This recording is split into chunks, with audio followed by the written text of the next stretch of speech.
Let's talk about goal setting. Let's talking about the transition from knowing that you want to have a great life to actually creating one.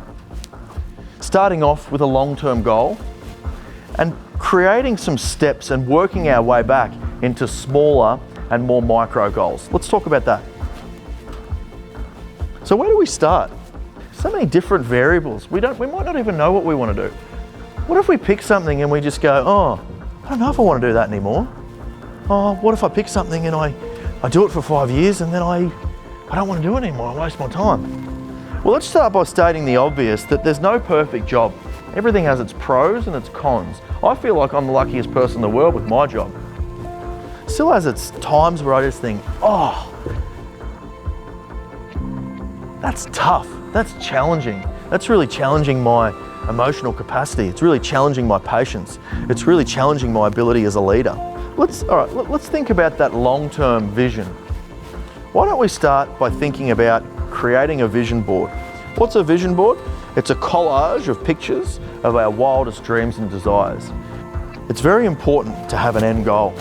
So let's think about the life that we really want to create for ourselves, a life that everything from our surroundings, our immediate surroundings, what kind of things do we want? What kind of things do we need? What kind of relationships do we want? Any human that doesn't have goals is like a chicken walking around with its head cut off. And when you've got goals, it gives you a bit of purpose and a bit of clarity and a bit of meaning. It gives you a bit of oomph. It gives you a reason to get up out of bed on a cold morning and get up out of bed with a bit of oomph in your step. In life, if you want to be financially successful, or you want a fantastic life with low pressure, good money, fantastic relationships, healthy, you want to look after yourself, it's not easy. And if it was easy, everyone would have it. And if everyone would have it, you'd be able to do it overnight. But there's a lot of people out there. The good news for us is there's a lot of people out there that aren't willing to put in the hard yards.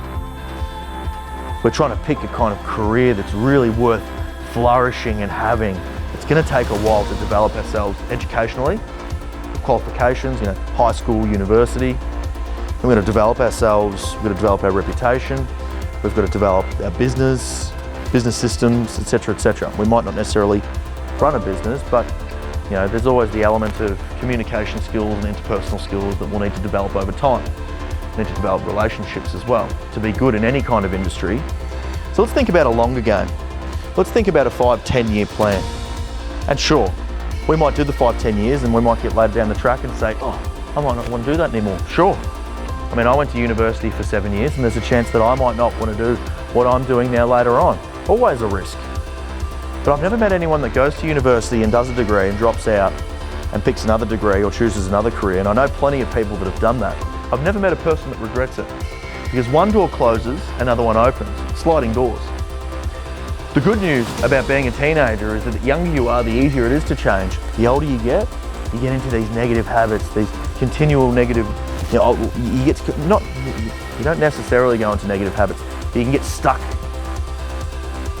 in certain habits. It's harder to change.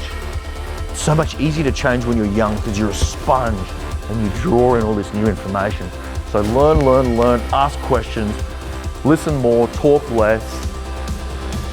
Just have in the back of your mind that you're special, capable, know how good you are, regardless of what anyone says. And have a little plan. That could change, and it's okay if it does, but having a plan is good. Healthy, purposeful, meaningful. That's just one person's opinion. But for your sake, I just hope you have a good life. Because you only get one. Thanks.